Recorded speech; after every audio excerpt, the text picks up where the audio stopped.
passado esse momento de euforia da descoberta da gravidez, surgem muitas dúvidas, muita ansiosidade por parte das mulheres. Aí, qual que é o primeiro momento, assim, qual que é o momento correto para procurar um médico? Já tem que sair correndo, marcando consulta? Como é que é? Não, de jeito nenhum.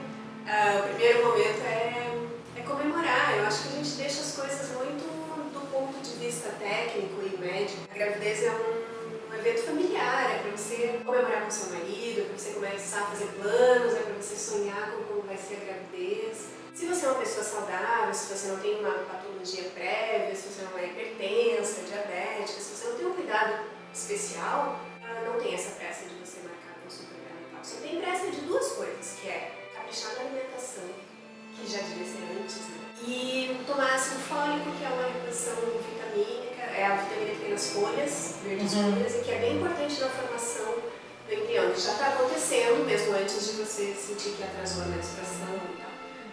O restante não tem pressa. Então, a primeira providência é começar a tomar ácido fólico e não fazer dieta, ou melhor, começar a caprichar mais na alimentação. Alimentação saudável e curtir. Os exames principais ou os básicos do pré-natal? A gente faz normalmente alguns exames de sangue, no hemograma, para a gente saber se tem anemia, se tem corrigir alguma coisa. Os exames para doenças infecciosas, exame de urina, porque a infecção urinária na gravidez pode não dar sintomas e é bem importante descobrir. E os ultrassons, que são importantes mesmo do ponto de vista médico, fazer 2 ultrassons, ou no máximo 3, durante toda a gestação. Mas o foco da saúde da gravidez não são os exames.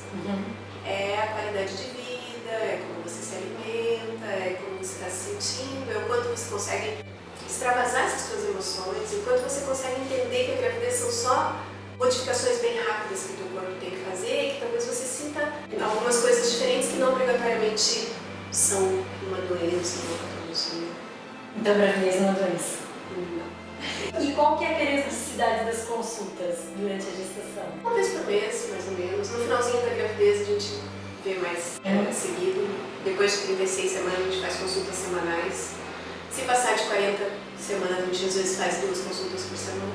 Qual que é a duração da gravidez, da gestação? A gente fala que entre 38 e 42 semanas é o momento que o bebê está pronto para nascer. Lembrando que a maioria dos bebês nasce após 40 semanas completas ou depois de 41. Se você pensar que a gravidez tem 40 semanas, que é quando a gente calcula aquela data provável do parto, tem menos do que 50% de chance de o bebê nascer ali, especialmente quem está na primeira gestação. Se você se impuser essa norma de que eu quero esperar até 40 semanas, então você tem menos de 50% de chance do bebê nascer. Exatamente. Isso é muito importante, porque estudo de muitas pessoas falando que vai esperar até 40 semanas. Se não nascer, vai ter que induzir ou fazer uma cesariana porque acha que passou do termo, passou da hora. Então não é bem assim, né? Não é nada assim. Na verdade, mesmo que você vá ler estudos científicos e tal, nunca foi essa a recomendação, que com 40 semanas tem que terminar a gravidez. Existe um consenso da maioria dos estudos que após 41 semanas, talvez tenha mais benefício induzir o parto do que esperar, porque o bebê vai crescendo mais, pode ter mais dificuldade no parto, pode até virar uma cesariana pelo tamanho do bebê, enfim, ter mais chance de cesariana, mas nunca foi 40 e nunca foi cesárea, sempre foi 41 e sempre foi induzir o parto. Esse é um mito bem comum, né, da nossa sociedade. E é outra coisa que eu queria te perguntar sobre via de parto. Isso é uma questão que a gestante já deve começar a se perguntar, a estudar desde o começo, ou ela deixa para discutir isso com o seu médico mais pro final da gestação? Primeiro, uma questão de estilo, né, como que você quer que o bebê nasça. Para algumas pessoas combina mais esse estilo prático da cesariana marcada. Para outras pessoas combina esperar o bebê dar um sinalzinho, qual é a hora dele nascer, ter as contrações, ter o processo natural. Acho que não dá para deixar para você conversar sobre isso mais pra frente, porque é tipo, você vai construir uma casa e você vai procurar o arquiteto. A primeira coisa que você quer saber é qual é o estilo do arquiteto, o estilo da casa que você quer construir. Então, se você quer construir uma casa cheia de madeira de demolição e rústica, você não vai num arquiteto high-tech, que gosta de sei lá, tecnologia, vidro e tal. Porque mesmo que você peça uma casa rústica, ele não vai conseguir. Essa questão de pelo menos deixar claro qual é o seu estilo e qual é o estilo do médico, e se eles combinam, é para primeira consulta, segunda consulta e tal. Não dá pra chegar no final, porque tudo se encaixa. Por exemplo, eu sou uma médica que gosta de parto mais natural e de parto normal. Todo pré-natal é voltado para isso. Eu vou estar em todas as consultas reforçando as suas habilidades de que, olha como está indo bem, olha como a tua gravidez, você está se adaptando e que você está caminhando para a preparação para o parto naturalmente. E se a pessoa tem um estilo cesariana, ela vai dizer vai ser prática desde o começo. Uma cesárea não tem... E desde o pré-natal, com as coisas, por exemplo, com sintomas comuns, assim, que são de adaptação. Então, uma pessoa que está te preparando para um parto natural, ela te prepara para entender as modificações da gravidez, usar as suas habilidades de lidar com ela sem remédio, por exemplo. E se você tem esse estilo prático, que eu vou marcar e vou fazer cesárea porque eu acho que é inadmissível ter essas contrações, talvez para você também seja inadmissível outras coisas da gravidez, por exemplo, ter enjoo, ter vômito. Você não vai tolerar comer gengibre para diminuir os enjoos, você vai querer um remédio. Então, por isso que eu acho que desde o início é legal estabelecer qual é o estilo de cada um e procurar o médico que tem o teu estilo. Não vai dar para ficar convencendo a médica que gosta de parto natural a agendar cesárea antes do trabalho de parto. Convencer o médico que gosta de cesariana agendada a fazer um parto normal em você. Não vai combinar, vai ser conflito desnecessário durante o pré-natal. Um outro mito assim, que a gente escuta é das pessoas que falam assim, eu tive já uma cesariana e na minha próxima gestação eu queria tanto um parto, eu queria saber como é que é essa experiência, mas eu não posso, porque eu já tenho uma cesárea prévia. Isso é um mito? Dá para contornar? Dá para tentar um parto normal, um parto natural? Ou tem alguma indicação real de cesárea nesse caso? Uma cesárea anterior é mito. Qual seria a preocupação se a pessoa tem cesárea e depois vai ter parto normal? Qual seria a preocupação? Que vai explodir o útero, naquela onde foi o corte da cesariana, vai dar uma hemorragia e vai morrer. É isso. Vai morrer todo mundo. A chance de ter uma ruptura uterina, se você tem uma cesárea anterior, é a mesma do que quem não tem nenhuma cesariana anterior. Porque existe essa possibilidade de ter esse rompimento do útero, porque as contrações são muito intensas, o útero é um músculo. Se tiver muitas contrações, pode acontecer essa ruptura. Mas essa ruptura, quando a gente fala ruptura, você pensa no útero explodindo e sangrando para todos os lados. E não, a ruptura normalmente é algo pequeno, e é um pequeno sangramento que se resolve fazendo uma cesariana. Vamos refletir que uma cesariana é romper o útero, né? Só que de forma ordenada, através de uma incisão.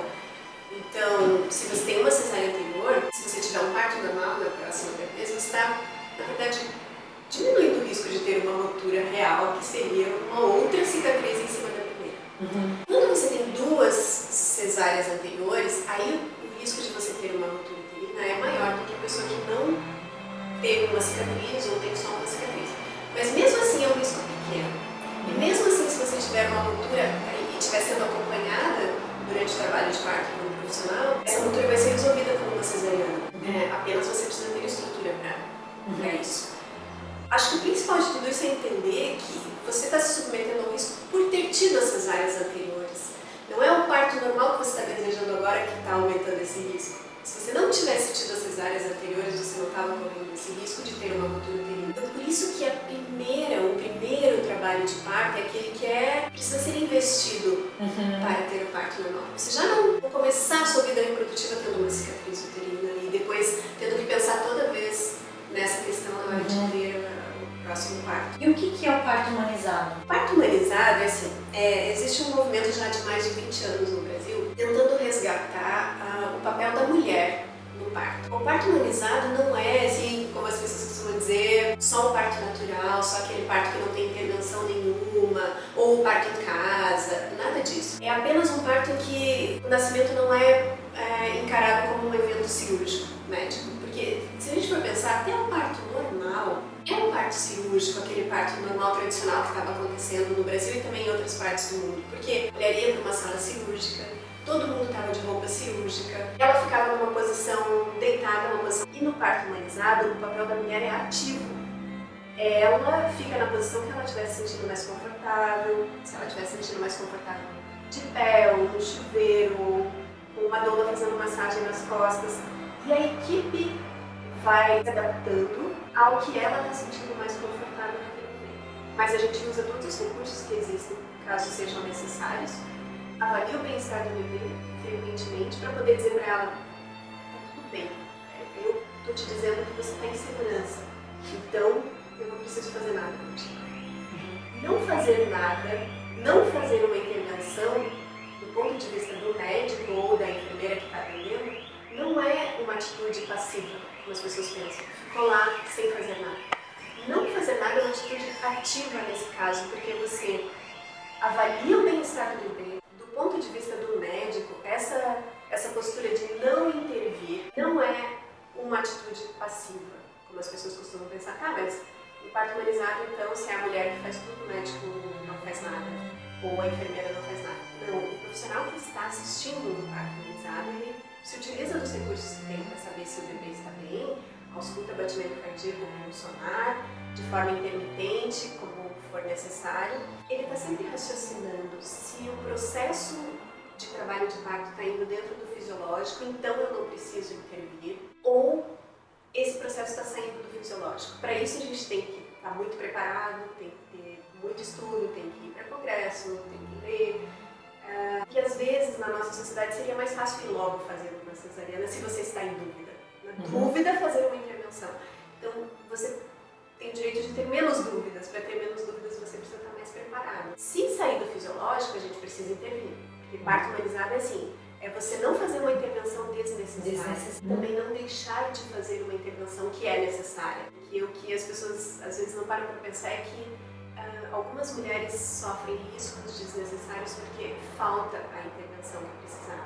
Cesárea sobra, mas existem outras intervenções que são necessárias e que às vezes... E assim, pela tua experiência, quais são os mitos sobre cesárea necessária que tu já ouviu, ou que as pessoas costumam comentar? Por exemplo, bebê que está na posição sentada, que ele está pélvico, que ele não está virado com a cabeça para nascer, é uma indicação real de cesariana? Não é uma indicação absoluta, mas também não é um mito. É que quando o bebê está sentado, existem particularidades mais de dificuldade nesse mecanismo do parto, então o profissional precisa ter experiência e gostar de estudar isso para atender o parto normal pélvico. Existem mitos que são mitos mesmo, assim, que ia acabar o tempo e a gente não ia conseguir terminar de falar sobre eles. Mas eu acho que o resumo de tudo é assim, o mito que a gente sofre é que o parto é um evento extremamente perigoso e que tem mais para dar errado do que para dar certo, o que é muito o contrário. Também que esse perigo reside no fato de que a mulher não vai aguentar, ou a mulher tem algum defeito, bacia estreita, ou o bebê é inadequado, é grande demais, ou é pequeno demais, ou tem cordão enrolado no pescoço. Não é nada disso. Na verdade, o parto foi um evento planejado pela natureza há milhões e milhões de anos para dar certo, porque depende do parto seguir de uma espécie. Então, se o parto fosse um evento que tivesse tudo para dar errado, a nossa espécie ia diminuindo, minguando até ser extinta na face da Terra.